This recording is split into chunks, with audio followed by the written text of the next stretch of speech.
Hey, what is up, everybody? And welcome back to Mile Higher Podcast, episode 359. And today we're taking a look at an older case that is very mysterious, very intriguing. And I have been thinking about it nonstop since we started looking into this case because I am just totally confused. It is also the most egregious example of police incompetence I think I've ever seen of my life. It's so bad. I mean, this is a totally solvable case. Yeah. And because the police were such idiots who showed up initially to this scene, yeah, that this has now gone unsolved for over Made 40 years. Assumptions, lazy as fuck. Yeah.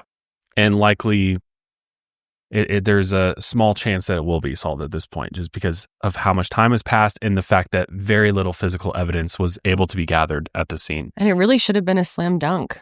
For sure. And we're talking about the murder of 4 very young people, some of them still children.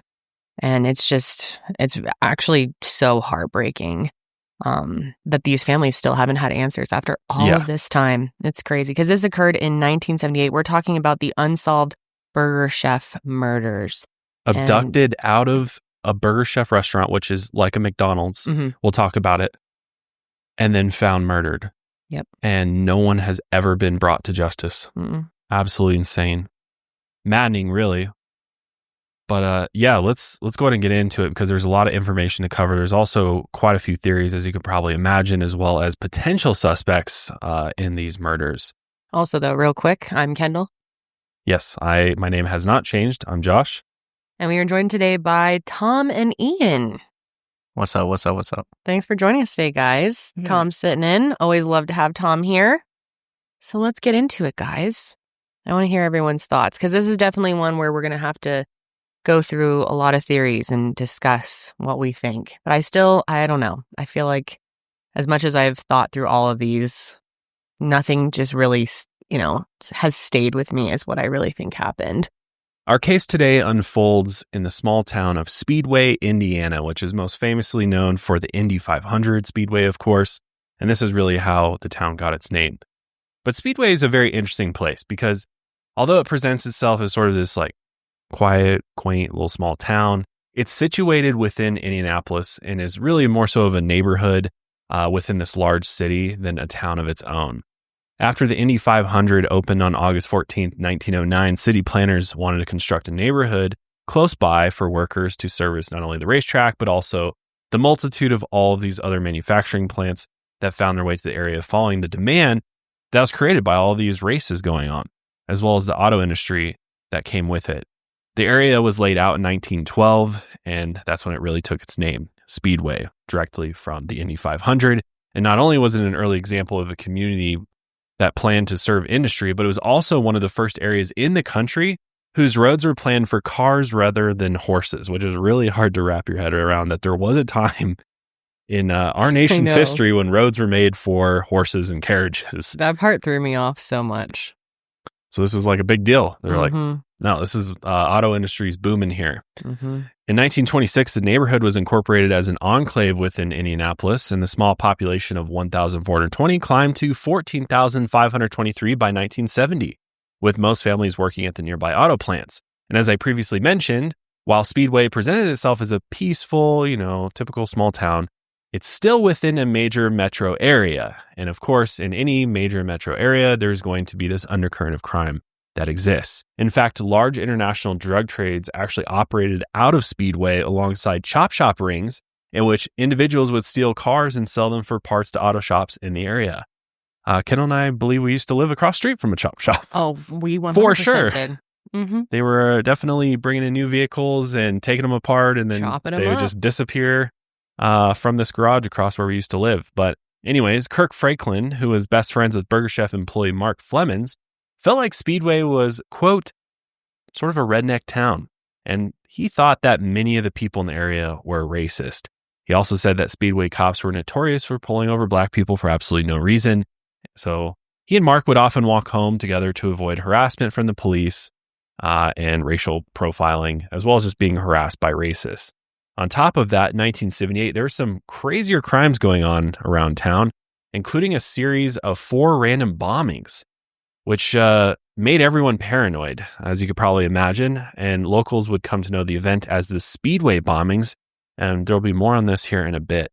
But still, depending on how sheltered you were, there's a chance you wouldn't have been made aware of sort of all of this underground crime going on, as well as the violence going on in the area. Teresa, the sister of Burger Chef employee Ruth Shelton, said she was completely unaware of the danger in her small community.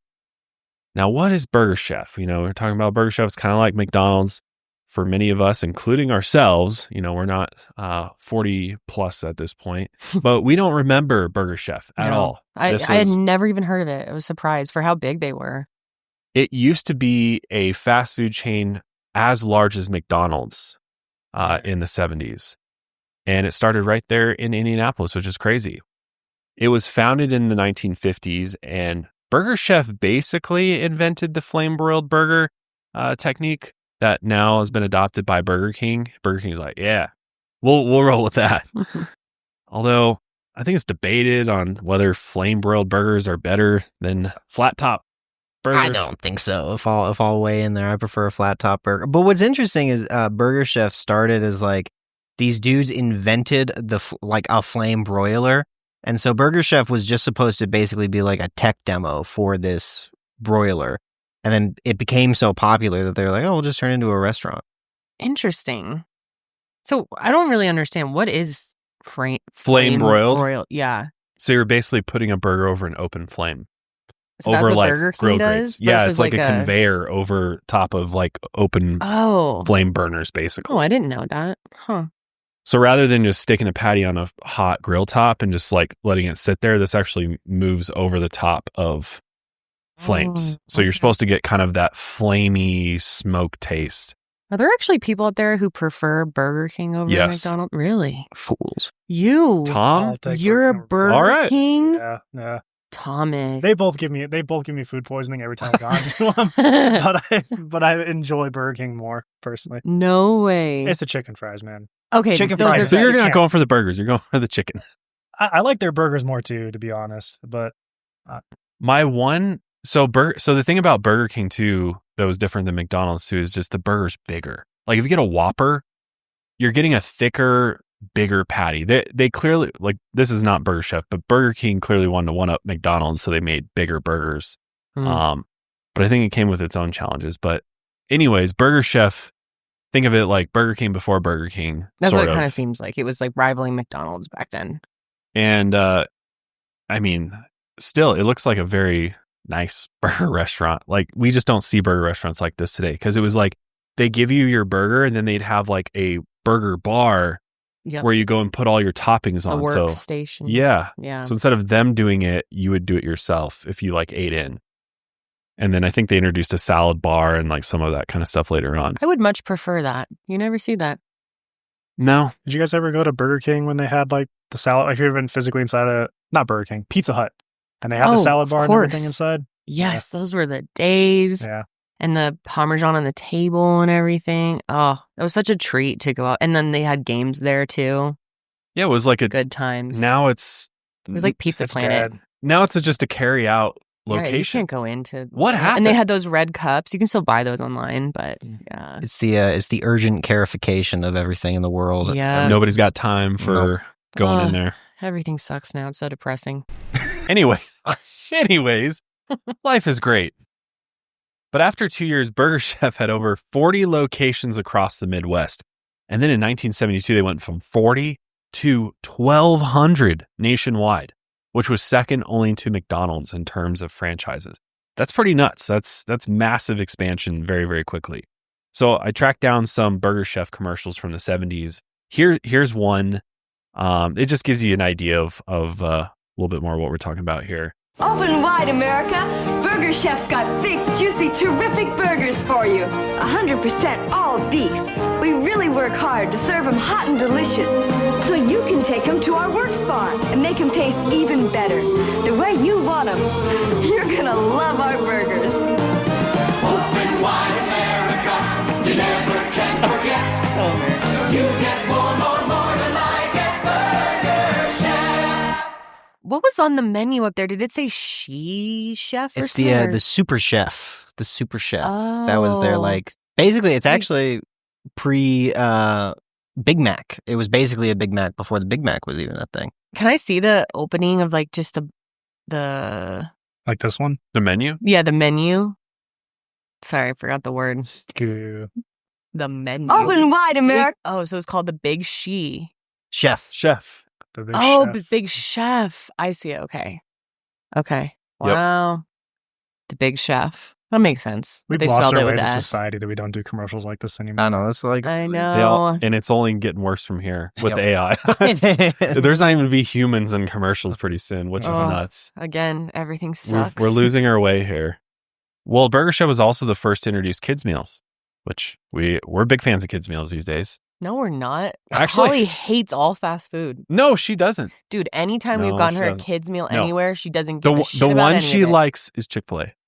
Okay, yeah, she likes She likes Chick-fil-A. Chick-fil-A. But they don't give toys. No, there's no toys, which that was a cool thing about Burger Chef is that their kids' meals would do partnerships with movies. And this was also in the 90s too, if you remember. Oh, it was huge. You would get little toys and figurines. Yeah. Some fast food places I think still do it, but That was the only reason I'd want to go to McDonald's as a kid was to get the whatever it was. yeah. Well, imagine Baby- teaming up Beanie with Baby or Star something. Wars. Yeah. So here's a Star Wars Burger Chef ad, and then also this one's specifically about the toys in the kids menu. The next one here. R2-D2, hurry up. Hello, welcome to Burger Chef. We'd like a Star Wars poster, please. I knew it. Well, all you do is buy a large serving of Coca-Cola for 49 cents. Dude, the and fact they'll that open was a doors. large serving back then. It's us. yeah. Crazy.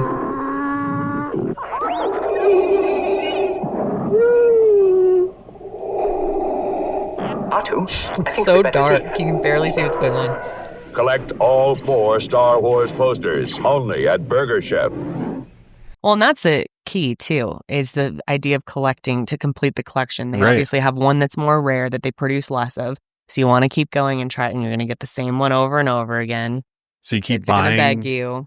Coca-Cola's at Burger Chef. Uh-huh. It's like the Labubu's now. It is the Labubu. Yeah. It is the Labubu. It's the Labubu effect. Mm-hmm. All right, this next one is about the kids' meals, though. This is so nostalgic. Isn't There's it? something so comforting about these clips.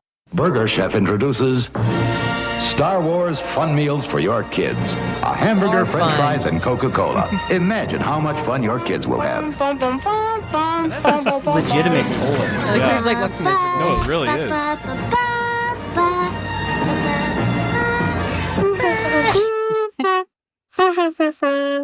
Kids just playing with it. Star Wars fun meals. Collect all 7.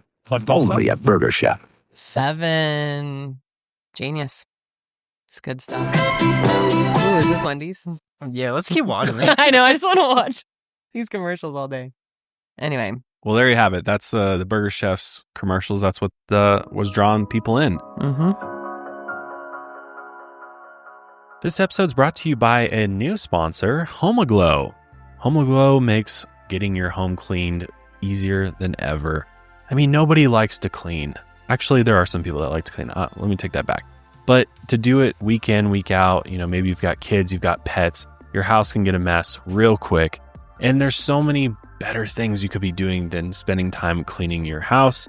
And that's where Homoglow comes in. They make it extremely easy to get the cleaning that you need. All you have to do to get a cleaning is simply go to Homoglow's website to choose the day and time you're looking for and the duration of your cleaning to match with the cleaner in your local area.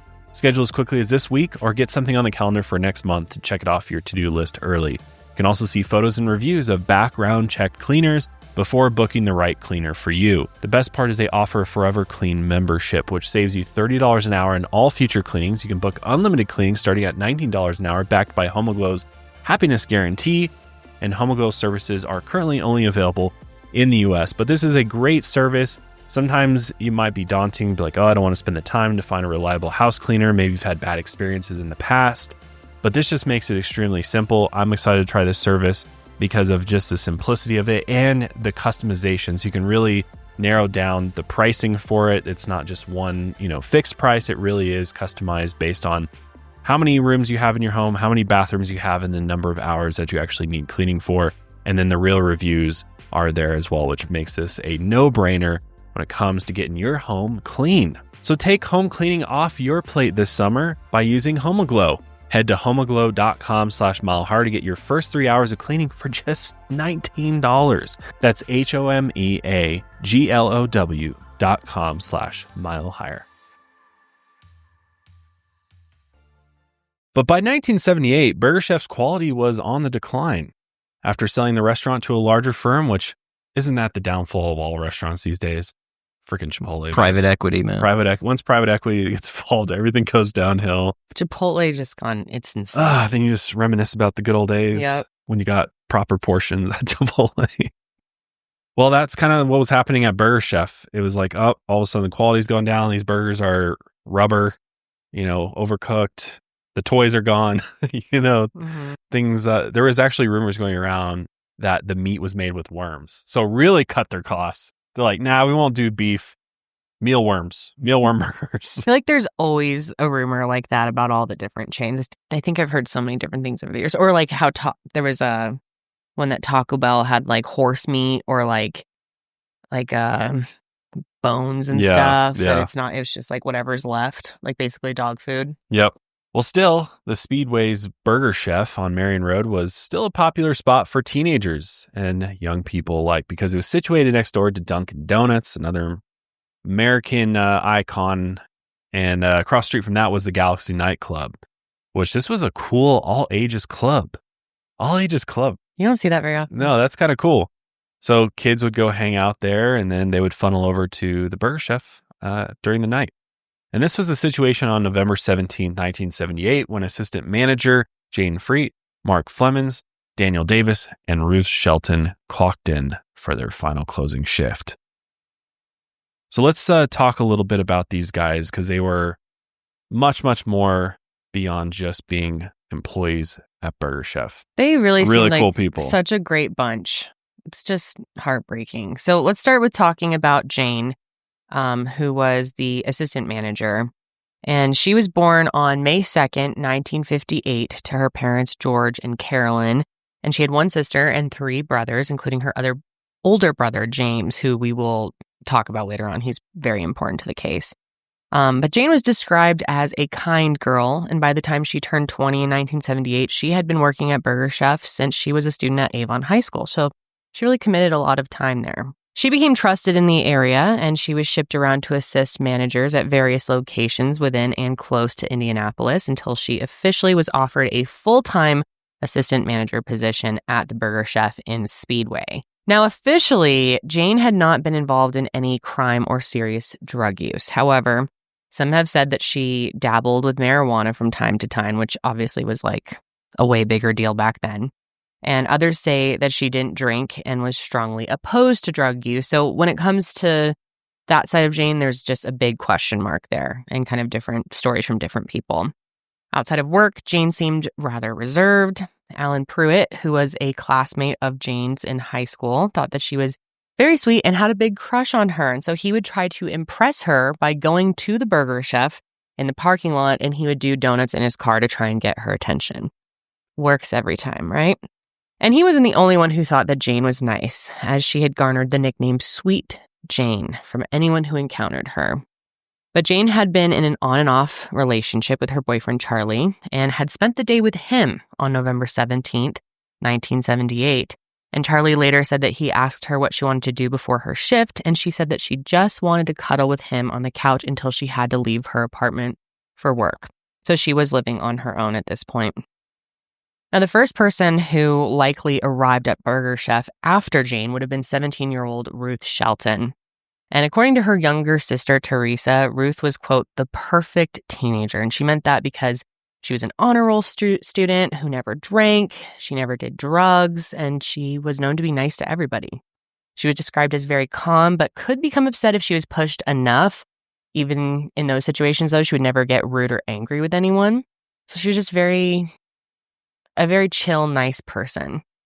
And the only time that she broke the rules was when she was caught shoplifting by her parents when she was 13, and they never called the authorities or anything. They just made her return the item, and she never had an incident like that again.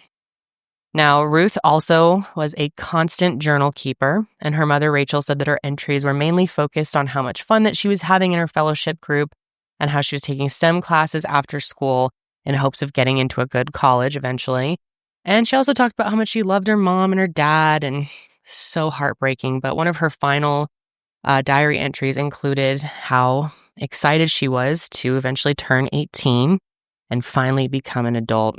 Very sad. There's a documentary on this case. What's it called again? I believe that one is called just the Speedway Murders. The Speedway Murders. It's very emotional because, I don't know, I have mixed feelings on it because they have actors portraying the victims and kind of theorizing their own. But I don't know what I thought I was going to hate it, but it wasn't as bad as I thought. It kind of like really brought them to life and honored them in a really beautiful way. Like most of it, there were parts where I was like, but I don't know. Anyway, the reason I brought that up is because her sister is in the documentary, and she's also in an episode of 48 Hours on this case too. And it was nice to hear from her. But she ended up pulling up her diary and read how her mom had written after that part that Ruth never actually got to turn 18. And it was just, I can't imagine as a mother going back in and writing that. So sad. So when Rachel dropped off Ruth at Burger Chef around 3:30 that Friday afternoon, she stopped to admire Ruth walking into work. And she thought to herself, what a great time to be alive. Now, Ruth would have found 16-year-old Mark Flemmonds cleaning the grill and preparing the restaurant for service. And Mark was born December 31st, 1961, and he was one of 7 children raised in a devout Jehovah's Witness household, so very intense. And Kirk, Mark's friend, his best friend, said that his parents were very strict, and sometimes Mark really struggled with this, as I could imagine would be very tough to be in a strict household like that as a teenager. But while Mark had a hard time adjusting to high school in his freshman year, by the time he was a sophomore, he had become a great student, and both his teachers and his parents were very proud of his ability to continue improving. And because of his academic success, Mark's father allowed him to take a part-time job at the Burger Chef. And in addition to his job at the Burger Chef, he was also taking karate lessons, and sometimes he would even tell Jayne that if anything were to happen, he would protect her. Although this was probably just some light flirting rather than a serious promise. I don't think he ever really thought he was going to have to be in that position. And this was also around the time that he met Kirk. And Kirk said that he and Mark were 2 of only 4 Black kids in the school, and they grew very close after they realized that they lived in the same apartment complex. And after that, Kirk and Mark hung out every single day, whether walking each other home from school, work, or just chilling at each other's houses. In fact, Mark was not scheduled that Friday and instead had plans to go to the Galaxy Club that night with Kirk and his oldest sister, India. However, Ginger Anderson, who was scheduled to work, had been asked out on a date by their coworker Brian Kring, who described himself as a shy kid. For Brian, this was going to be his first date of his entire life. Jayne called Mark and asked him to cover Ginger's shift. While he initially agreed, he called again only a few hours before his shift began to request a night off. Jayne said no, and Mark called Kirk to break the bad news. But Kirk was still planning on going to the Galaxy and asked Mark if he could meet after his shift so that the 2 could walk home together. Mark agreed and then headed off for his shift. The last employee to arrive was also the newest one, 16-year-old Daniel Davis. Daniel had only been working the closing shift for a week after another coworker had left the position.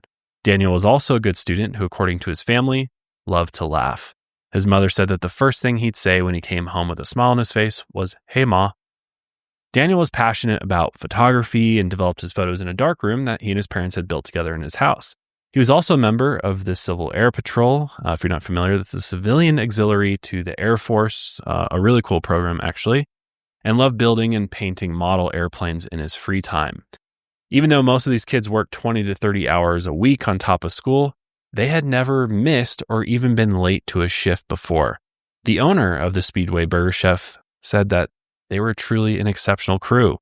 And Friday, November 17, 1978 was set to be just like any other closing shift. So this shift was pretty uneventful. While they served teenagers coming over from the Galaxy Club across the street, it seemed to be much slower than a typical Friday night. At around 7:30 p.m., Jayne called Charlie and simply said, "It's dead." There were rumors that Mark and Jayne had a conversation regarding the Sirloin Stockade murders, in which 6 employees at the Sirloin Stockade in Oklahoma City were shot to death in July of 1978, also a restaurant. While it happened relatively recently, we have no way of confirming whether or not this, what would be a very eerie conversation, ever happened. It's just a rumor that kind of went around. But what we can confirm is that at around 9:45 p.m., Daniel Davis called his parents and asked if he could work with the rest of the crew until around 2 a.m. And since he was 16, by law, he's not allowed to work past 10 o'clock. But he explained to his parents that, some extra hours, I want a little bit of extra cash for Christmas shopping, with that right around the corner, only a month away. And they're like, okay. And on top of that, he may have also wanted to impress this new crew he had started working with, so that they'd have him back and he could continue to be on this closing shift. Mark's parents had already agreed to let him stay late since he had planned to walk home with Kirk when he finished at the club. Meanwhile, between 10 and 11 p.m., Mary Rhines was just finishing up her shift next door over at the Dunkin' Donuts. And since it was also slow over there, she called her boyfriend George Nichols and had him meet her at the Dunkin'. They planned to smoke a joint before she finished up the closing process and then walk home together. After arriving, George realized that he had forgotten to bring something to light that joint with. So he looked over at the burger chef, saw that the lights were still on. He went over, he knocked on the back door and asked one of the employees, which he can't remember which one it was, if they had a matchbook. The employee said they did. They went back inside the restaurant and grabbed one from inside. George then took it, walked back to Mary, and they started smoking. So I am someone who fully hates the shopping experience. I hate going to the mall. I hate trying on clothes in the dressing room. I just hate it all. So I really prefer to shop online. But sometimes that comes with its own problems because you never really know what size to get. Every store is different. Sometimes their size charts are very misleading. And so I order sometimes multiple sizes, and then I have to return the sizes that don't fit or return pieces where neither size fit, which was just awesome. And then returns are a pain because you obviously have to go drop them off most of the time. And then it seems like every store has a different drop-off location. Now it's getting to the point where some of them, they want you to drop it off at like a random grocery store. Stitch Fix takes the hassle out of all of it. Their return process for clothes is so easy, and it makes shopping online easier than you can even imagine. Now, if you've been listening to our show for a while, you know how much I love Stitch Fix. I have been a paying customer for years now. I truly love and recommend this service. And if you don't know about Stitch Fix and you want to know how it works, well, it's easy. You just take a quick style quiz, share your size, your style, your budget, and then you get matched with a real human stylist who gets your vibe. And it's no risk, all style. Get a personalized Fix box straight to your door, try it all on in the comfort of your home, and then shipping and returns are always free. There's no subscription required, which I think is a misconception about Stitch Fix. And then anything you don't like in your fix, you just put it in the bag that they send you. It's already ready to go. You just seal it on up. It has like one of those little peel things. Stick it on up, send it in your mailbox, and it already knows exactly where it's going. There's like no work. It's amazing. So get started today at stitchfix.com/milehigher to get $20 off your first order, and then they'll waive your styling fee. That's stitchfix.com/milehigher. That's stitchfix.com/milehigher. So then as they're enjoying this joint, 2 men ended up approaching Mary and George. And at first, George was worried that they were cops who smelled the weed, so they immediately put the joint out. But they were not police. One of the men was tall, lanky, and quite skinny, with light-colored hair, and then the other was short, bearded, and had long brown hair. And they saw Mary and George approaching them and said in a menacing tone, "You kids need to get out of here because there's been a lot of vandalism going on." So that kind of spooked them, and George after that went home, and Mary went back inside the Dunkin' Donut shop with the shop lights turned off. And it's unclear if she saw these men walk towards the burger chef after that, which would be helpful info to know. Then at an unspecified time after that, a woman named Jean Bland was driving past the burger chef with her husband and her sister-in-law when they noticed something extremely strange. A single file line of kids walking from the restaurant to a yellow van. Very creepy. And then at 11:43 p.m., Brian Kring and Ginger Richards drove past the burger shop on their way home from a date and noticed something strange. The restaurant's lights were still on, but Jane's car was nowhere in sight. They thought, why would the assistant manager leave before her shift was over? Brian told Ginger that he would check in on the restaurant after he had dropped her back off at the house. And then at 11:48 p.m., Kirk was done at the club and decided to go check on Mark at the Burger Chef since they were supposed to walk home together that night. But as he walked up to the restaurant, he saw the same sight. All the lights were on, yet there were no cars in the parking lot and seemingly no one was inside the restaurant. So Kirk frequently came to the Burger Chef to hang out with Mark and the others while they closed. This was a normal thing for him, so he began knocking on the front door. And when no one answered, he started just banging on it. Kirk said, "Where the hell is he?" Then he walked to the back door and saw that it was cracked open. He stuck his head in and began shouting their names, but no one was answering still. He explained, "Something in my head said, don't go in there." So he didn't. He left and immediately started walking home. Then Brian dropped Ginger off at her house around 12:02 a.m. and returned to check in on the Burger Chef. And he arrived just before 12:15, and he noticed, just as Kirk did, that the door was open and all of the lights were on. As he walked in, Brian quickly noticed that no one was there, and he saw some of them had left their jackets hanging. And on top of that, Ruth and Jayne's purses were still there. Very unusual. So he checked the walk-in and the freezer, but still there was no sign of the 4 employees. So finally, Brian checked the manager's office. And once he walked in there, he noticed that the safe was both open and emptied and missing about $581, which is about $2,953 today. And next to the safe were 2 empty currency bags, a roll of tape, likely used for binding counted dollar bills. And immediately after discovering the empty safe, Brian called the Speedway Police Department. And here's Brian explaining what he saw that night. When I was walking around, I did walk in the manager's office, and I noticed that the safe is sitting wide open. Cash drawers are laid out. And that's when I called somebody, and they told me to call the police. So after surveying the scene, responding officers decided on this theory.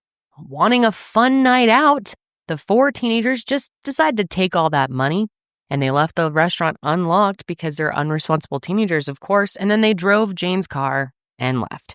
They thought the 4 employees would just turn up the next day and be like, "Oops, sorry." So they allowed the morning shift crew to clean up the restaurant entirely and open it like normal, removing any potential forensic evidence. And not only that, letting people just trample through the entire scene. So no photos of the restaurant were even taken before the opening shift cleaned everything up. And yeah, they just wrote them off as a bunch of rowdy teenagers who decided to be like, let's take all the money and go have a fun night for ourselves. Yeah, what kind of rookie shit is this? Unbelievable. Like, even back then, I could see maybe that, runs through their mind. But really, they were like, yeah, that's probably it. Well, just let the cleanup crew come in. What the fuck? No, it gets even worse, though, when we talk about later on the fact that there was a bunch of Burger Chef robberies going on. Yep. So it's like, really? Mm-hmm. That was your immediate conclusion? Not, so lazy. Maybe an armed robbery took place and maybe these kids were abducted. Yeah. Yep. No, they wrote all 4 of them off as sounds like it was late at night. They're just tired. Yeah. Didn't want to deal with anything. They just left. God, it pisses me off. Imagine how their families feel. Oh, sorry. No, go ahead. I was just going to say, I think it's a little odd as well to be like, well, these kids stole nearly, in today's money, $3,000, but they'll just show up. That's still a lot of money. Yeah. You should probably go, if you seriously think it's the kids who stole it, you should maybe try to find them. Right? You think you would try. No, they didn't even try to look for them in the surrounding even area the at all. owner. Didn't try to even check in with their parents and be like, did they come home with the money? Nothing. Did they think the owner of the restaurant might be pissed if kids stole their money? Yeah, it makes no sense. This is the craziest thing about it. I have no idea what happened here. And to justify it like that all 4 of them were in on it, and they're like, yeah, fuck our jobs. Let's just take all this money. We're all going to get fired and who cares for about this. the consequences of this, or worse. Where are they going to go spend that at that time of night? Where? The Galaxy Club? Yeah. Dunkin' Donuts? It's like there's a casino down the road that they must have went to. It's so stupid that it's just painful. So it's also not only that, it's also cold out. Yeah. And it's very obvious that in the restaurant still are their jackets. And both of the girls' purses are also there. They're going to leave that behind? Fuck no. And just take off into the cold night?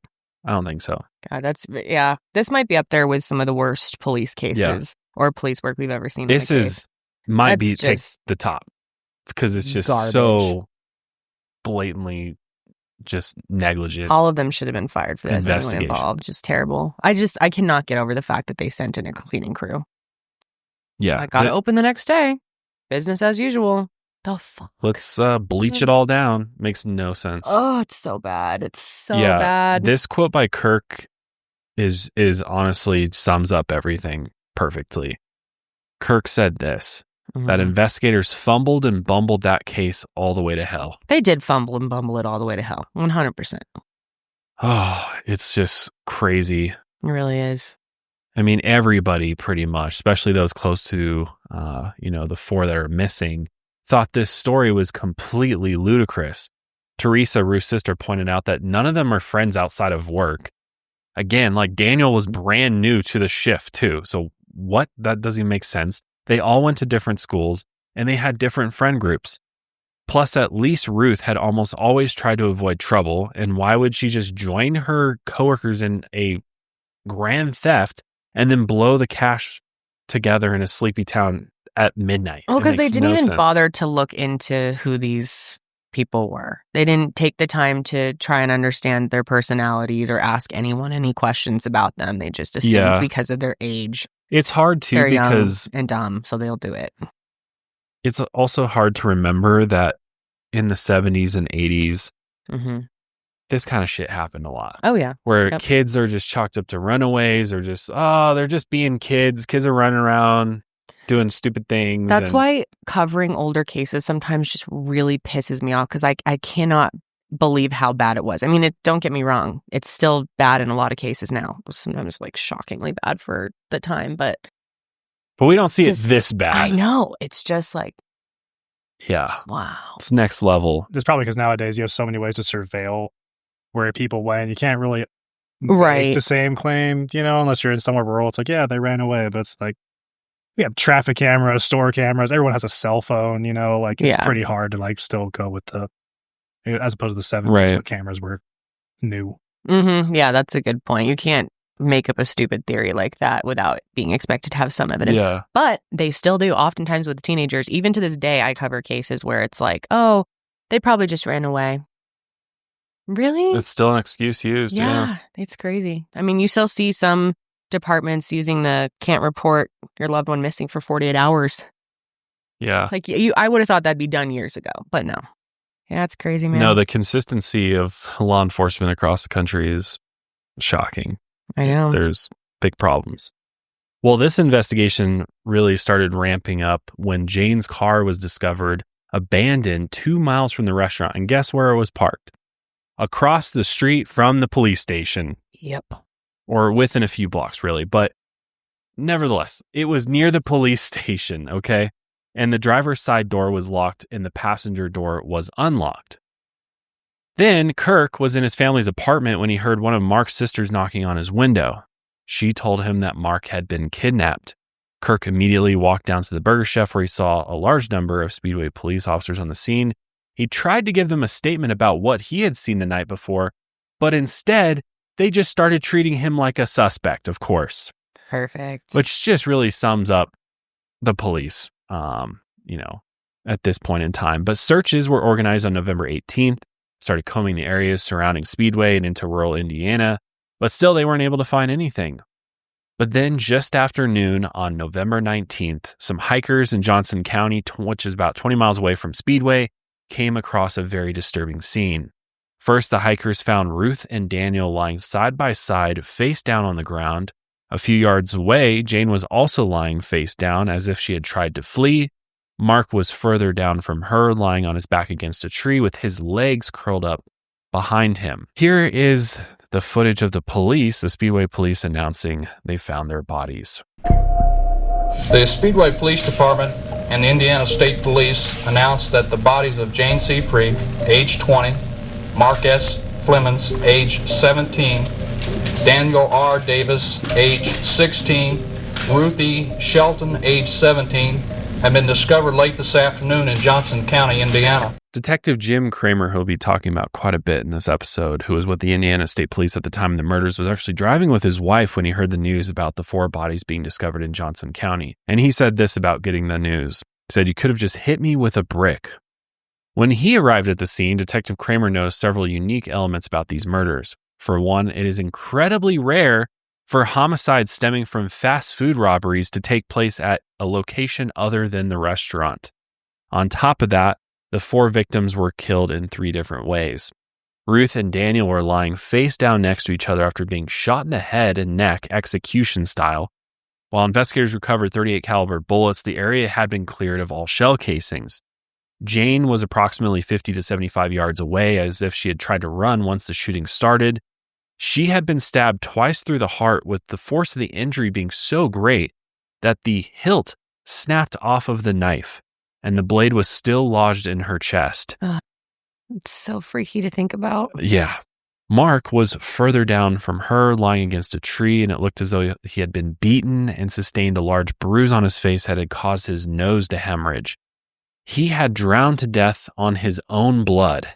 Oh, it's so fucked up. It's so sad. And if he had just laid on his side, Mark would have likely lived. To some degree, it seemed like Mark and Jayne had been singled out, considering the level of violence involved in their deaths.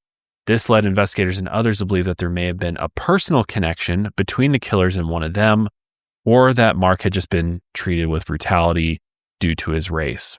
Yeah, it's strange there was so much variation in the way that they were killed. Yeah, it kind of suggests maybe multiple individuals were involved, which with 4 people kind of makes sense. It'd be pretty difficult for one person to... At least 2. Mm-hmm. Yeah. Now, investigators also can't seem to agree on what exactly was used in Mark's death. Detective Kramer seems to believe that someone had pulled him back against the tree and then beaten him with their fists. And then other investigators seem to think that he ran into a tree branch, which I can't get behind that. That doesn't make any sense to me. That one I also think is, that one is mainly propelled by Detective Wilsey, who we'll talk about a little bit later, who was involved later on in the case. He wasn't in these initial, this initial investigation, but it especially doesn't make sense when Mark was laying on his back against the tree. So it's like if you're running at it with the force to cause your nose to hemorrhage. I was just going to say that makes no sense. Yeah, it doesn't make any sense to me. No, I don't know. And he thinks that was enough, running into a branch to start a hemorrhage. But other sources point to a chain being used. All of that is unconfirmed. We still to this day have no idea what exactly happened to Mark, but he died from a nosebleed, drowned in his own blood. That is one of the most brutal things I've ever heard. It's so sad. And again, the scene itself seemed like it was cleaned by an experienced crew. No forensics could be found at the location of the murders, which is so bizarre. And then, of course, there's a restaurant. And when Speedway police heard that their bodies had been found, they, of course, returned to the burger chef. And they tried to restage it like a bunch of clowns, the same way that they remembered seeing it early in the morning on the 18th. Because, of course, they didn't take pictures, so they just had to take a guess. And then they took pictures and tried to pass those photos off as authentic crime scene photos rather than reconstructions. Isn't that just marvelous? It's so infuriating. I cannot imagine how these families felt. Like, I think of it, if you've been through finding out about this, hearing about how your loved one died, and then hearing that the police didn't take a single photo and had someone come in and clean it and then tried to restage it from their memory and took photos of it and tried to pass it off. Oh, I'm getting so pissed off just thinking about what that would be like. All you cat owners out there, you know the type of bombs your cats can drop in the litter box. I mean, sometimes they are clear the whole house type of stench. My cat's my smallest cat, my oldest cat that I love dearly, Tucker. He is the cutest cat, the best cat ever. But this guy has the worst poops I have ever seen in my life as far as the smell goes. And for the longest time when we were using clay litter, there's just no brand of clay litter that got rid of the stench that he left behind. But when I switched to pretty litter, the crystal litters is a whole other level of clearing out the smell. Pretty Litter is formulated with silica gel crystals that are safe for cats and people alike. They have advanced odor control, meaning my house smells better, my cat boxes smell better, and my cats honestly like it when their boxes feel more fresh, more clean, and not stanky. You know, when you have multiple cats especially, and they share boxes, they want to make sure that that box is in pristine condition when no matter which cat goes into it. The ultra-absorbent formula that Pretty Litter uses makes it so I don't have to use more litter like I did with clay litter, constantly replenishing that thing. It helps reduce waste and ultimately saves me money. Pretty Litter is great for any cat owner, really. No matter how many cats you have, or if you live in an apartment, you have a busy lifestyle, you got you covered. But the best thing about Pretty Litter is the fact that it helps monitor your cat's health. This is something that's truly unique to Pretty Litter. It helps detect abnormalities in your cat's urine by testing acidity and alkalinity levels, as well as the visible presence of blood, because cats, they don't really talk to you the same way that a dog does. You know, dogs will whine and cry and make it very obvious that something's wrong, but sometimes cats are more elusive and might just disappear, and you have no idea that something's wrong with their physical health. So Pretty Litter helps give you that peace of mind, like, oh, there's a weird color in the litter box. Let's look up what that means. Oh, okay, there's an issue possibly. Let's take them to the vet. And it just, you know, gives you a little bit more peace of mind when it comes to your cat's overall health. So do what I did, ditch the clay litter and get yourself some Pretty Litter. Right now, save 20% on your first order and get a free cat toy at prettylitter.com/milehigher. That's prettylitter.com/milehigher. You save 20% on that first order and you get a free cat toy. What a win. prettylitter.com/milehigher. Pretty Litter cannot detect every feline health issue or prevent or diagnose diseases. A diagnosis can only come from a licensed veterinarian. Terms and conditions apply. See site for details. So now, with zero forensic evidence, zero suspects, or even persons of interest, rumors are spreading quickly, of course, in the Speedway community. Of course, it's a small community, too. And for one, an early rumor centered on police finding fingerprints from a friend of Mark's older brother inside of Jayne's car, though this is completely unconfirmed. And Kirk recalled that when he was brought in to make a statement, investigators asked very leading questions about Mark's personal life and if he had done any drugs. And Kirk, I think most of us will agree with him here, felt like they were trying to pin the connection to Mark because of his race. And Mark's dad actually didn't help with this theory because he stated once that he found Mark in an apartment with drugs all over the place. However, it's very important to know that Mark's dad was a very, very dedicated Jehovah's Witness and was likely pretty sensitive and sheltered to the idea and just to drug activity in general. Now, while one of Mark's older brothers did do time later on, Kirk maintained that throughout the entire time he knew Mark, he was never involved with drugs, and there's no one else to back up that idea. So he believed that Mark would have fought back during the initial encounter with the criminals, especially consider that he was taking those karate lessons. And maybe that's why he was singled out in the woods. Maybe that's why he was attacked so viciously. And then, of course, there were the two men that Mary Ryan saw while she was smoking the joint at Dunkin' Donuts.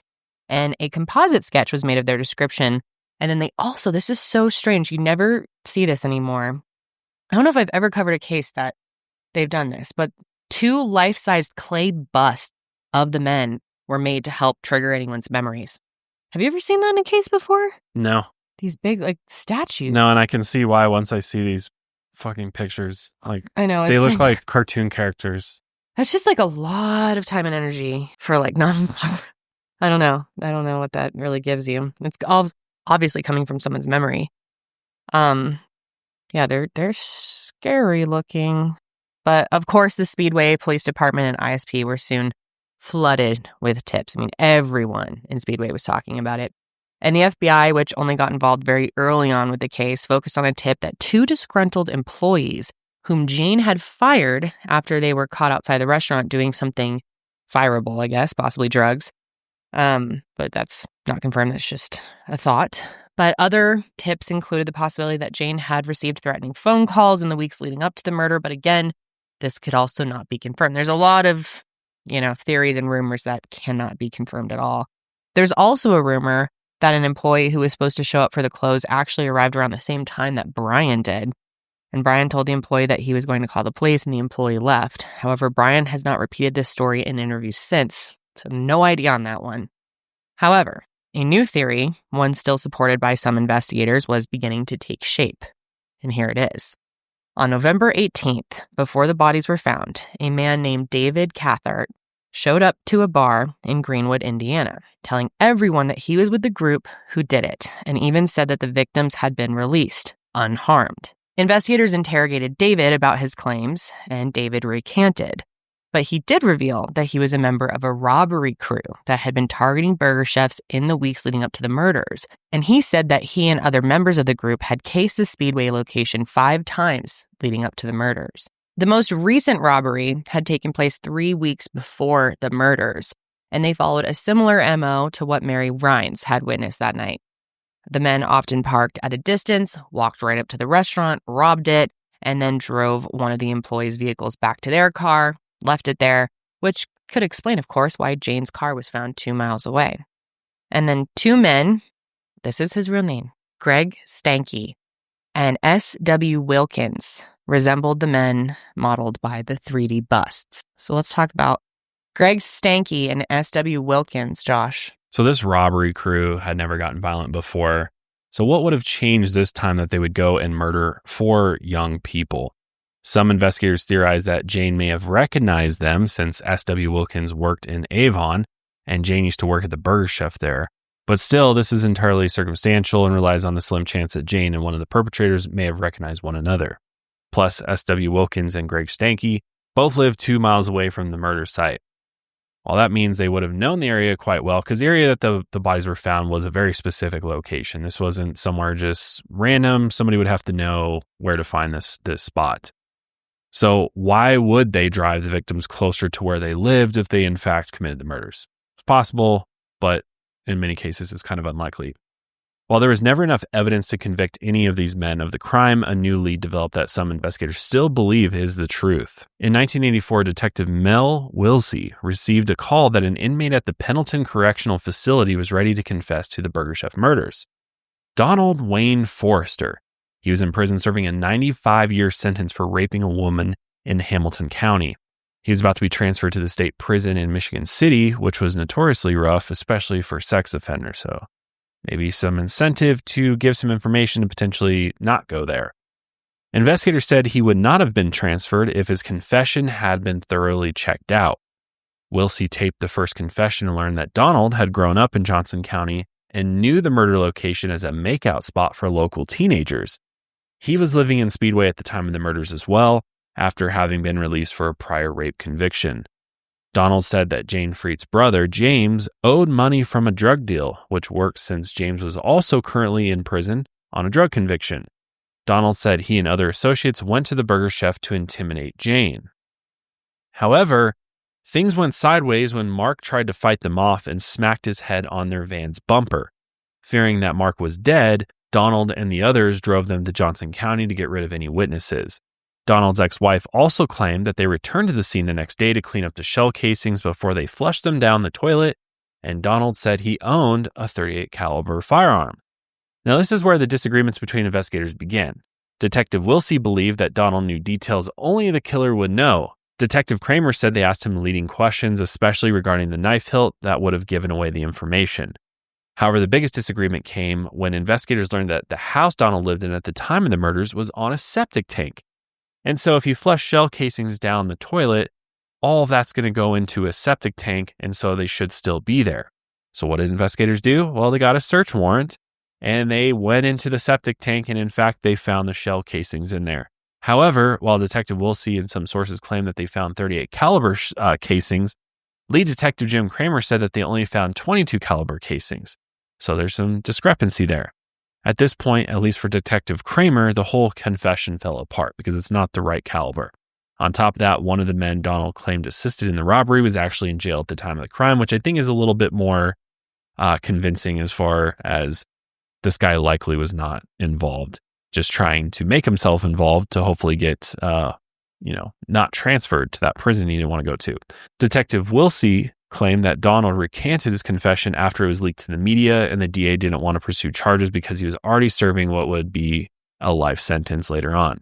Still, Detective Kramer said that Donald was enraged when they learned his confession was bogus, because of course they're enraged. Like, God, we thought we had this solved. We thought we had our guy. the evidence falls apart. Now we're back at square one. But Donald Forrester ended up dying in prison in 2006 at the age of 55 after a cancer diagnosis. Detective Wilsey still believes he was the killer, which is interesting. With this theory in particular, it points to something I was talking to you guys about, just that I haven't seen a case yet where so much of the information differs, especially when you look at local sources, because some of the local sources were the ones who were reporting that it was 38 caliber shell casing. But then in the interview with Jim Kramer, he himself said, no, they were 22 caliber. And so there's just a bunch there's a bunch of very strange things with the local reporting in particular where, like, for instance, in that clip, they said that that Mark was 17 and not 16, which makes sense because, again, he was born in December. He hadn't turned 17 yet. Yeah. You just looked at the years it would get there. But then there's other things like they said that it was a delivery driver who came upon the empty burger chef and not Brian. Do we even know where they got that from? It's so odd. No, it's just odd. It's like they just had a little creative moment. I think also because there were 3 agencies working on this. Yep. Like everybody's doing their own thing. Right. Right. Hearing different things. That's the problem, is that there wasn't a collaborative effort to try to solve it. Everybody, the Indiana State Police and then the Speedway Police, were like fighting amongst each other and probably blaming each other. I'm sure the ISP was like, the fuck, Speedway? What are you guys doing? Yeah. And then especially the FBI coming in and be like, okay, this is a mess. Like, what do we even do here? So it just tells you everything was botched. Everything was botched from the very beginning. But a new theory ended up emerging after a rumor was spread that Ruth had served someone very dangerous in the drive-thru that night. Between September 1st and September 6th, 1978, several random bombings took place across Speedway, which we mentioned at the beginning of the episode and referred to it as the Speedway Bombings. Now, Ruth had been working across the street from one of the bombings when it happened. Brian Craig was at a high school football game when the last bomb went off in the parking lot, injuring Vietnam veteran Carl DeLong so severely that he had to get his leg amputated. How fucked up is that? He already served in Vietnam, comes home, and he gets bombed in the high school football parking lot. Insane. And it gets even worse because this poor guy was plucking out shrapnel from his body for the rest of his life.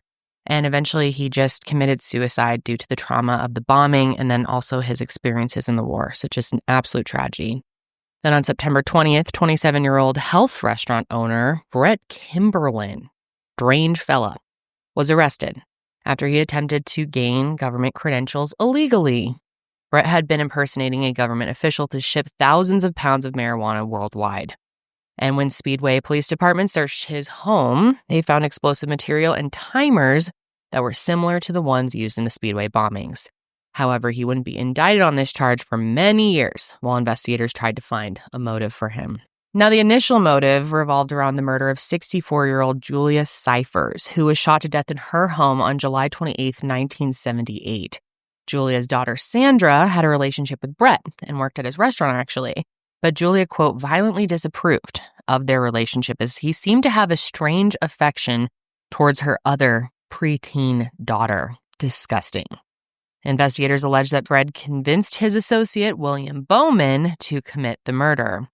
Julia's husband, Fred, caught a glimpse of the shooter and later identified William as the culprit. And initially, investigators claimed that Brett conducted the bombings as a way to distract from Julia's murder, which really makes no sense. However, Fred died before he could testify, and Julia Cyphers' murder is still unsolved to this day. But anyway, Brett Kimberlin was convicted in 1981 and was sentenced to just over 51 years in prison for the Speedway bombings, and he was paroled in 1993 after serving just 13 years, but returned to jail after he refused to pay the DeLong family settlement money. What an asshole. And he was re-released in 2001. But I'm sure you're wondering, why are we going on this tangent? What does this have to do with Burger Chef? And truthfully, very little, but it's important to note. Again, because this is all based on a rumor that Ruth served him, Brett, in the drive-thru, and that the Speedway bomber had become, kind of a boogeyman to the community. But it's important to note that at the time of the murders, Brett wasn't even publicly known as the Speedway bomber, and no individual can say that Ruth told them that she served him that night, that she was murdered. Function Health is my new favorite sponsor because it is the only health platform out there that gives you access to the kind of data that most people never see. And then they give you the insights to actually take action on that data. Inside Function, you get to test over 160 biomarkers from heart and hormones to toxins, inflammation, and something we all deal with, stress, baby. Plus, you can also access multi-region MRI and CT scans, all tracked in one secure place over time. So Function Health gives you an enhanced view, really, of what's happening inside your body that you can track year over year.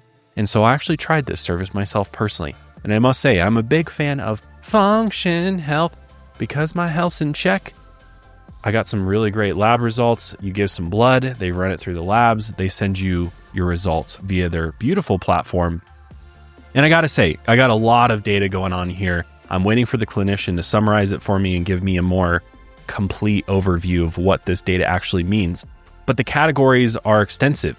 They test things in immune regulation, liver, metabolic, pancreas, thyroid, my heart, my kidney, male health, very important, nutrients, and of course my biological age, which is different from my calendar age, actually. I was 9.2 years younger. Beautiful. Very proud of that. Can't tell. But it's just great insight that I wouldn't have gotten anywhere else. I don't think my PCP would have ever even gave me a test that would give me any of this information whatsoever. So this is just a great way to keep tabs on my health, make sure I'm on the right track, make sure I'm taking the right steps to better my health, whether that be supplements, whether that be the food that I eat. All of these things get recommended by a clinician through the Function Health platform. It really is an easy process. They give you a lot of insights and suggestions on how things that might better your health. Function offers a lot of optional tests as well, which can be accessed via the Function Health platform that just get added to your blood draw. And you can just find out endless information. I mean, you could really go absolutely crazy with it. So maybe there's something specifically that you're worried about, or maybe there's something that your family has dealt with in the past that maybe you want to get tested for. Chances are Function offers a test for one of those things. So definitely check it out. I'm a big fan of it. It's nice to feel like I've got my health, in check. And I'm feeling better than ever, honestly. More confident about my health than I've ever been before, especially as a father. I want to make sure I am going to be around for a long time. So my health is very important to me. That's why top health leaders, maybe you've heard of them before, Dr. Mark Hyman, Dr. Andrew Huberman, and Dr. Jeremy London are all behind Function Health, baby. So learn more and join using our link today. Visit www.functionhealth.com/milehigher. Again, learn more and join using www.functionhealth.com/milehigher. Now, Brett Kimberlin is still out of jail. He lives with his family and also 13 animals. Strange fella. I don't know about him, man. He seems like harmless I guess not harmless, but now, I don't know. He just seems like a big, creepy goofball. He seems like I don't know how to describe like him. a bizarre old man these days. Just an odd old guy. Really into his pets. Although he laughed when they talked about how one of his cats or dogs was hit by the mailman, and he was laughing about it. That gave me the creeps. Yeah, I just found this actually. It's kind of interesting. This is recent. This is, I think, in the last couple weeks, maybe end of July. But Brett actually is suing Hulu or Disney. Is he? Over the Speedway murders doc. He participated in the documentary. I just found the court documents. It says, amended complaint for damages. A lie is a lie, even when made by a billion-dollar company with a name recognized by almost every literate person on the globe. Defendants Disney Plus and its affiliate, Hulu, Netflix, Apple TV Plus. What is he specifically claiming is the lie? He's saying that they portrayed plaintiff Brett Kimberlin as the murderer of 5 people. No, they didn't. That just they brought it up as basically- one of the theories. They did not pin it all on him. All defendants agreed to publish these lies with utter disregard for the life and livelihood of plaintiff, of an innocent person, and doing so engaged in defamation. Sounds like Brett. Yeah, he's been there's a whole book about him called Citizen K that I skimmed because I was like, this has actually nothing to do with... Like Kimberlin? Yep, Citizen K. And he's a bit of a political activist, but in the way that he's loves attention. He really, really loves attention. Political advocate. Or activist, sorry. Activist. Like, he was very, like, for his health food stuff, it was all based on, like, meat is murder, which it is, but, very, I see that. Far left. Other 70s cases we've covered, like the Patty Hearst stuff. Similar kind of politics as those guys. Of like very, very progressive, but then willing to kill and hurt anyone regardless of, just like very extreme as well. I see. Yeah, he's an interesting cat. It sounds like he's pissed because people have been coming after him and his family as a result of watching it. I could see that. He's mad about that. People have watched the film, have contacted him and his family in shock at the allegations, and plaintiff has suffered opprobrium. Well, they just they re-brought up old theories. It's not like they presented some new idea. And I thought they kind of cleared him in it. I didn't leave it feeling like, ooh. Well, also, he's also upset that they even brought up that he was the Speedway bomber because he believes plaintiff was wrongfully convicted of a crime in 1981 that occurred in town of Speedway versus he still denies it. Indiana. Yeah. The first trial ended in a hung jury, 9-3 for acquittal. So he goes on this whole thing. Maybe he didn't do it. I don't know, but I'm also just like, you already served a shit ton of time for it, man. Like, what's done is done. Even if he actually didn't do it, you're like, just own it. Or just stop caring. I don't know. I personally think, like, at first, because in his interview, as we were talking about, he's just so odd that it's almost charming. Mm-hmm. So I was like, maybe he really didn't do it. But then when you look into the fact that, like, they found the exact same explosive material used in the bombs and the exact same timers used in the bombs. And why else would he have that stuff? Right. Like, that's not something you just have laying around your house. Yeah, I don't know. He is like weirdly charming where he's like kind of likable, but then he's like, I don't know. It sounds like the producers of the documentary, they pitched it to him, like his involvement as being, we're going to investigate the police corruption in Speedway. And so we want to use your story to clear you, but in fact it kind of like came out the other way around. And so that's what he's claiming is I don't think defamation. They really I don't think he'll win that case.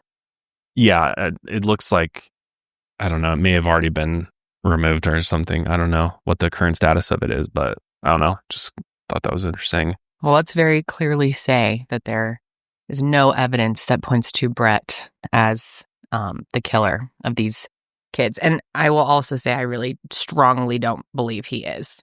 I don't think he has anything to do with it. So while none of these theories actually panned out, another witness did come forward in 1981 claiming that he knew what happened. And his name is Alan Pruitt. Now, he was doing time at the Marion County Jail when he saw that Jayne's older brother, James, who he mentioned in the beginning, was doing time for cocaine. And according to Alan, he went up to James and told him, I heard you got your sister and them kids killed back at the Burger Chef. A fight immediately broke out, and then the next day, Alan informed authorities that he had information on the Burger Chef murders. Yeah, Alan's an interesting cat because he comes off as really caring about this case and caring about the victims, the ones that lost their lives, and he knew them personally. And so it's like, what does he have to gain, really, from just being involving himself, saying all this stuff, kind of inserting him into the story, so to speak, when really I get genuine honesty from him. I lean towards believing him. He's just a guy who's had a hard life. He's made some mistakes, but that doesn't mean he's just a complete liar that should be disregarded. No. As the police have done, it seems. So let's talk about Alan. Alan said that on November 17th, he and a friend named David had been drinking all night on an empty stomach. So keep this in mind. He's admitting that he was drinking all night. So does that mean he saw everything the way that he thought he did? They decided to drive to Burger Chef to get food, but they went to Dunkin' instead because Burger Chef had closed.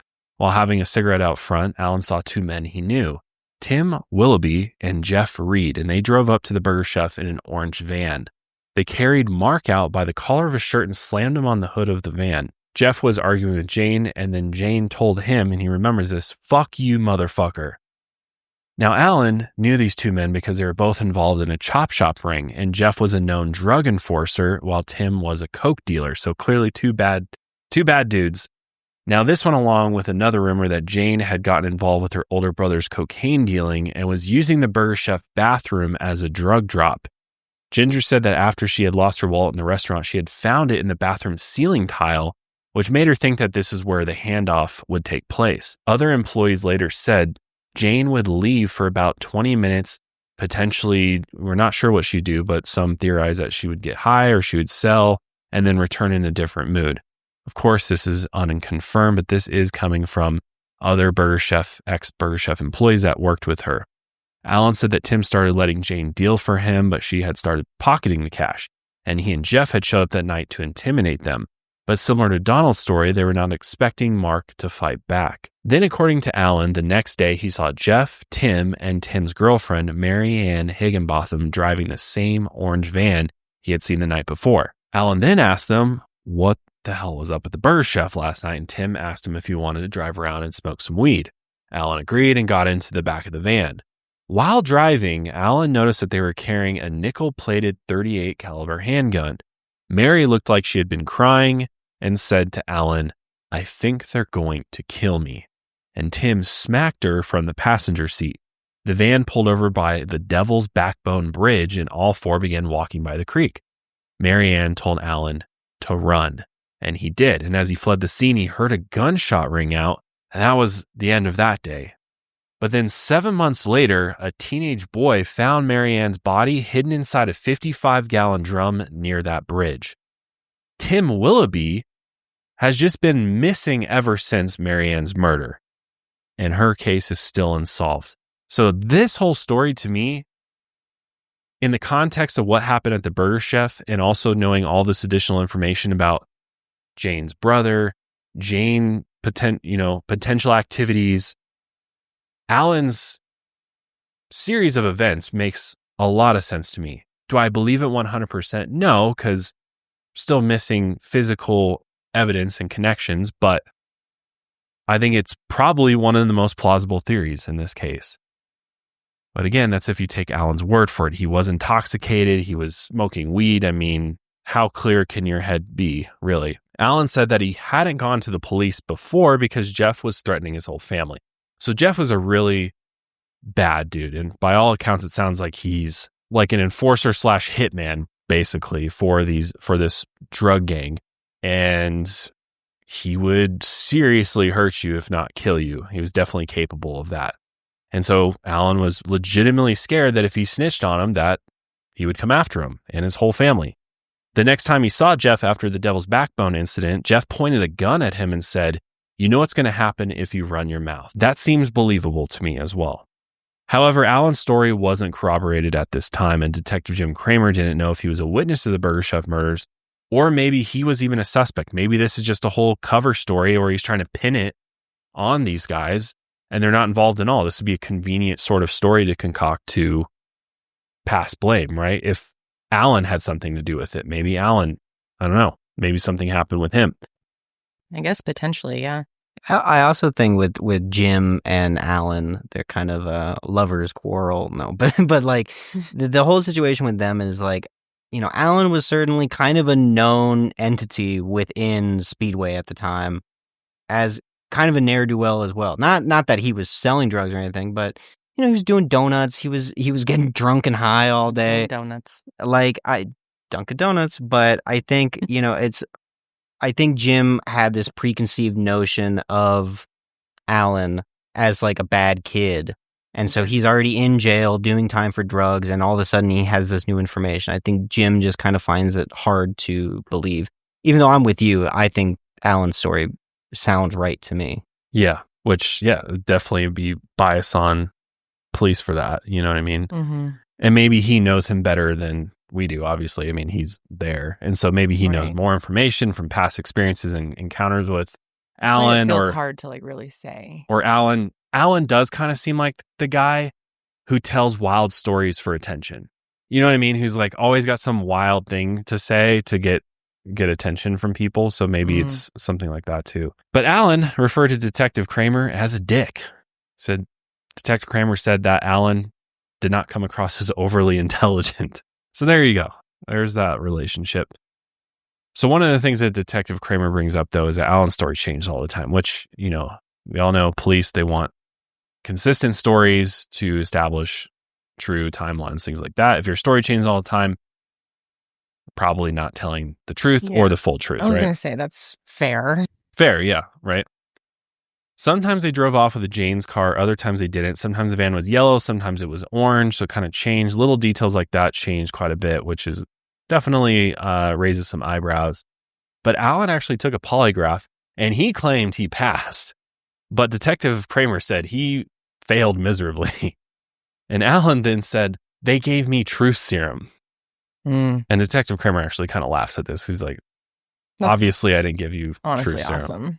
But what's interesting is that Detective Kramer did end up getting to speak to Jeff Friedt. Although it wasn't in an official police capacity, Jeff was actually scheduled to be released from prison, and Detective Kramer just picked him up to go have like a casual chat over breakfast. And Jeff Friedt apparently agreed to do this. And when they sat down and had breakfast, Detective Kramer flat out asked him, he's like, were you involved with these murders? Did you have something to do with it? And apparently Jeff Friedt never said a word during this entire breakfast. He didn't say a thing. It's sketchy. So he didn't deny it. He didn't. So I think you would at least. Detective Kramer, I think a little bit is like, it kind of tells you something. Like either he knows something and he doesn't want to snitch, or he potentially was involved. Why wouldn't you just be like, I didn't have anything to do with it. Why are you asking me this? Right. But unfortunately, Jeff Friedt, well, fortunately, depending on what you think of Jeff, but Jeff Friedt died of stomach cancer in 2011. And so it's possible that if he was one of the killers or the killer, we'll never know, unfortunately, as far as like getting a confession from him. I also think the problem with that whole Detective Kramer taking him out for breakfast thing is like, if you really felt like it was serious enough of a lead that you wanted to question him, why not do it in an official capacity? Why not do bring him in? Right. Or while he was in jail, you know, why wait until he was released to, maybe it was to butter him up with breakfast and all that. Literally, yeah. But I don't know. Hey, that's kind of a good trick though. Like coming out of prison, you want to eat some good food. Yeah. So the best friend. Maybe he thought he'd have a bet. Because think about it. If you take a guy straight out of prison, drag him right back to the police station, they're probably not going to be super like pumped to talk to you. Well, it doesn't seem like he was pumped to talk to him at breakfast either. He just got the free breakfast, said nothing, and then. Well, he's smart in that way. He's like, I'm not going to. But I see that could be a good reason to try, a good way to. Sometimes it works, But let's not forget, setting. His buddy Tim Willoughby just disappeared. The guy's just gone. And there is a rumor that on the day that Marianne was murdered, that potentially Jeff killed Tim as well. And they've just never found Tim's body. And because he was a loose end to the murders, something like that. That's, again, just speculation and a rumor. But Tim has never been found or heard from. Nobody knows what happened to him. That's kind of crazy to me. I think there's a lot of suspicion surrounding Jeff Friedt and Tim Willoughby beyond the other suspects.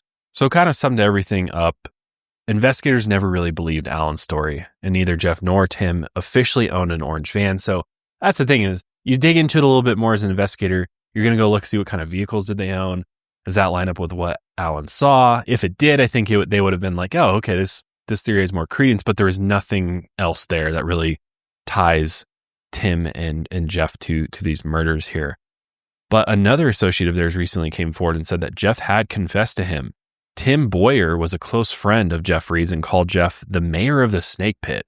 Quite a name, because of the parties they would throw at the racetrack every May. Tim also owned a yellow van with a red primer that often looked orange under different lighting, and Jeff would borrow it constantly.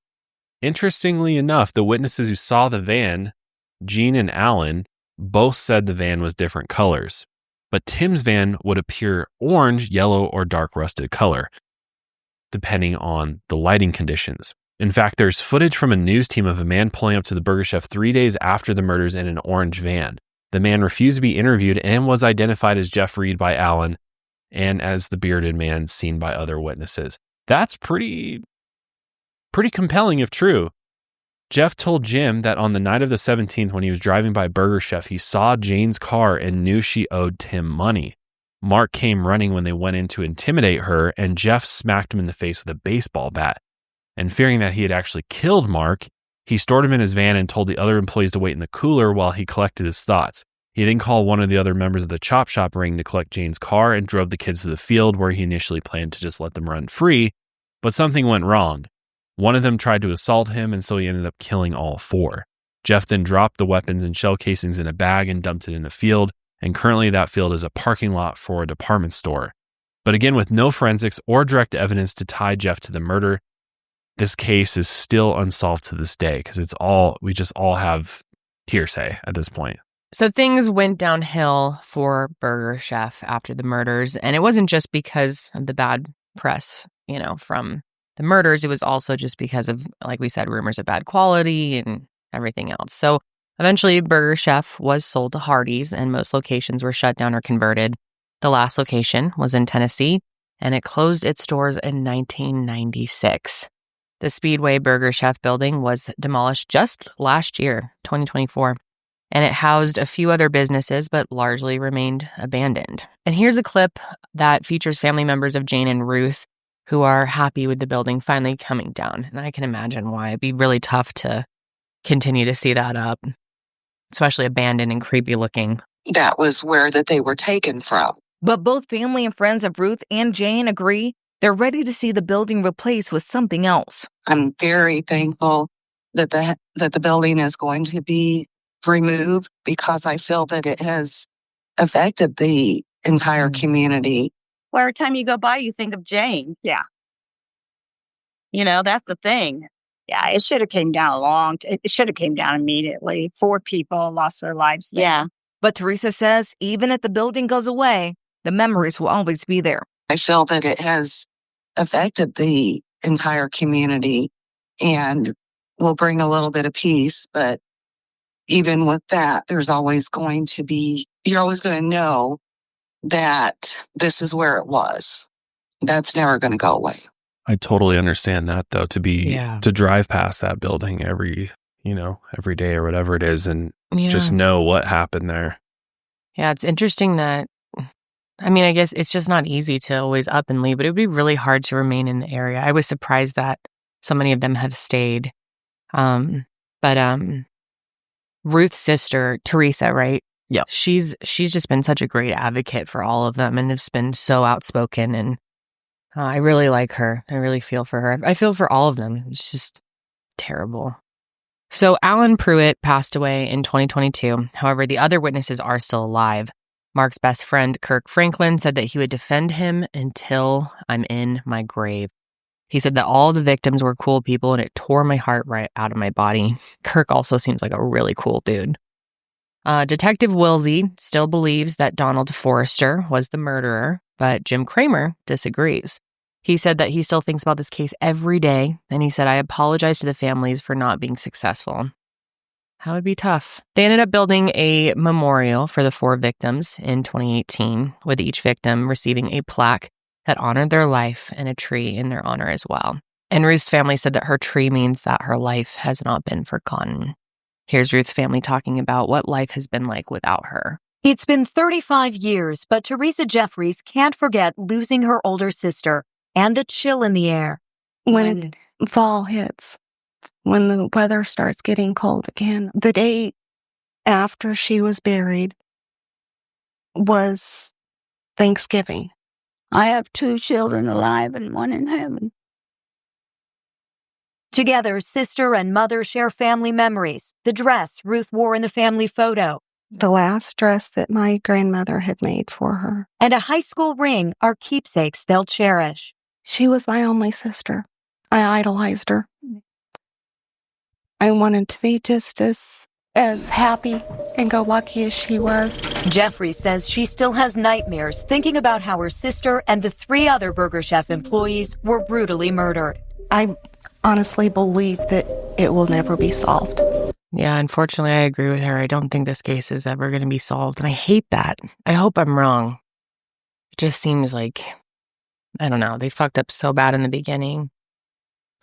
Sucks that the police weren't held liable for this. I know. So in 2013, ISP released this image of the broken knife blade that was found in Jayne's chest, hoping that it would garner new leads if anyone, recognized the blade or the knife and knew what happened to the broken hilt and sheath that it may have been stored in. Yeah, this is from the local news there. Yeah. Talking about this new development. Let's take a look. I think this was at least like 5-6 years ago. We have new images tonight of this, a murder weapon used in the unsolved Burger Chef murders. Indiana State Police hope that someone recognizes this broken knife blade. They say whoever owned it likely carried it in a sheath, and that sheath has never been found. 40 years after 3 young workers were killed at the restaurant, investigators now say they're using new technology to re-examine this old cold case. It is one of the most puzzling crimes in Indianapolis history. It is still unsolved now after 4 decades. That's all they have. Yeah. That's crazy. There should have been so much forensic evidence from this. For 4 people entering a public location and finishing the job somewhere else, you'd think, it should have been, like I said, a slam dunk. It's just... And it's unfortunate that DNA frustrating. Technologies didn't exist back then, because maybe they would have been able to use that, but... Yeah, it's so tragic. Yeah, you think if this case occurred now, would be easily solved. Yeah. Yeah. Well, I mean, there would have been video. Yeah. That's the main thing. The actual restaurant. Things have changed a lot. Yeah. Things have changed quite a bit.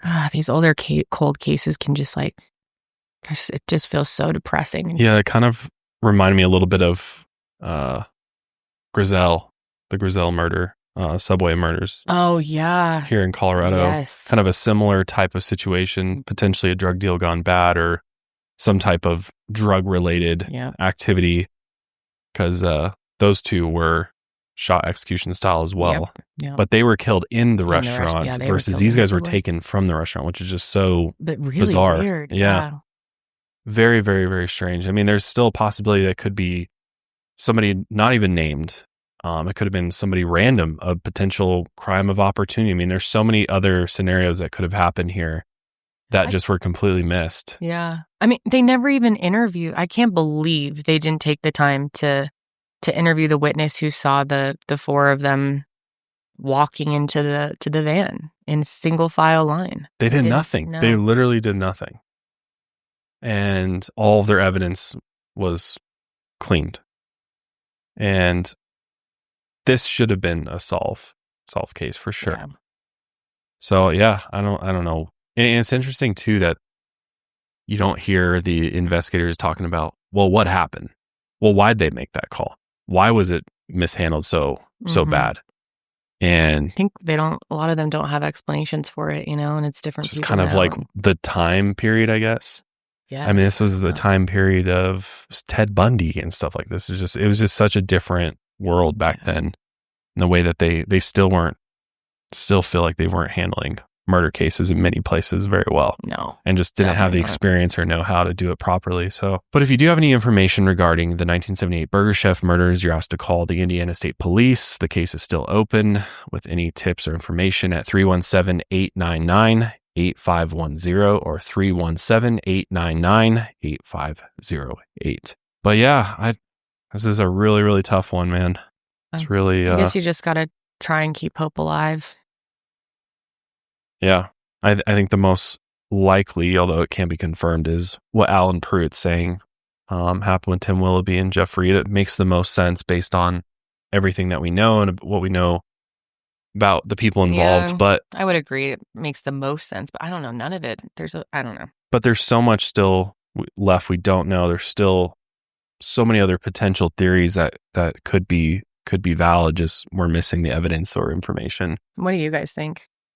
I definitely lean Jeff Friedt as well. Jeff Friedt and Tim Willoughby, especially since, it's not just Alan Pruitt anymore. It's also now Tim Boyer who said the same thing. Although in Tim Boyer's version, it did not include Tim Willoughby, but I do wonder if that just is because he didn't want to reveal that extra thing or whatever. Yeah. But, I think because a lot of, the witnesses seem to line up pretty clearly with both of their stories.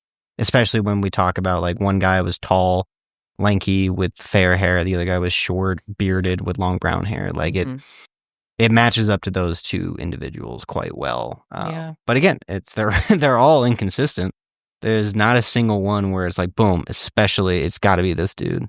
No, I mean, yeah, there's questions there for all of them. Right. So frustrating. What do you think, Tom? You don't have to. The same, honestly. I mean, I didn't have the benefit of watching the docs or anything like that, but I mean, even just from the one photo of Tim, I'm like, well, it kind of matches the description like to a T, you know? And I mean, I mean, the only thing that throws me off is just like the weird circumstances of like them being marched out of the restaurant is kind of like bizarre and strange. I mean, the whole thing's weird though, you know? I mean, yeah, it's bizarre. I also didn't know there was a bombing in Speedway, so that's, you know, it just seems like there's a weird fucking time in that place. Yeah, it's news to me too. It also, like, I was looking into, like, new videos about Speedway. There was, like, a guy being like, should you move to Speedway, Indiana? And he was describing it as, like, a lovely, wonderful place. But then you look at the comments, and some people are like, yeah, it is lovely. And then other people are like, no, man, it's still super dangerous. And, you know, really? It still seems pretty similar to how it was in 1978, where it's like, you could be like Ruth's family and not know about all this shit going down. Depends on how sheltered you are. Right. Or you could be, you know, you could know about it. I don't know. It's a very odd place. Yeah, it seems like it. But we want to know your thoughts, of course. Let us know your thoughts on the theories we presented, or if there's additional theories out there, drop them in the comments. I'll be interested in taking a look at that. But that is going to be it for us today. We appreciate you for joining us for this episode of Mile Higher Podcast. Until next time, keep on taking your mind a mile higher.